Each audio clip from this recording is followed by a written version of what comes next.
Shangabo Isaac has seen most things in her 90 years, but when the rains failed for 3 years in a row across Somalia, she had no choice but to pack up her belongings and travel by foot to war-torn Mogadishu to seek help. That was 5 months ago. Tens of thousands came here in search of food.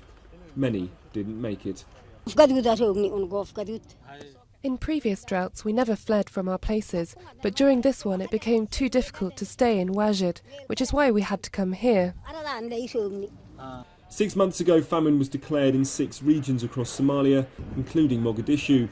Since then, 3 regions have been downgraded, but famine still grips the Somali capital. Progress has been made. Feeding centres like this one, where between 5,000 and 6,000 people a day can get a hot meal, have helped reduce mortality and malnutrition rates. There has been a big improvement in the last few months because the world has come here to help us, and that has made people better.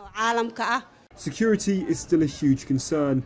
Large swathes of Somalia still remain cut off from aid agencies. And here in Mogadishu, despite the city being quieter than it has been in years, bomb and grenade attacks are still a daily occurrence.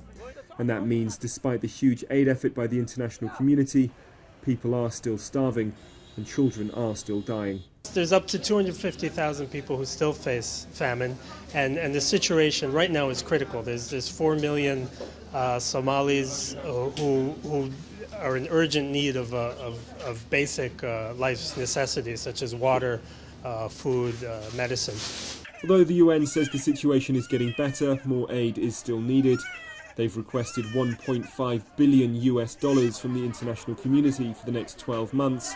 Some of that money will go towards long-term projects, so that when a drought hits the region again, people won't have to flee their homes.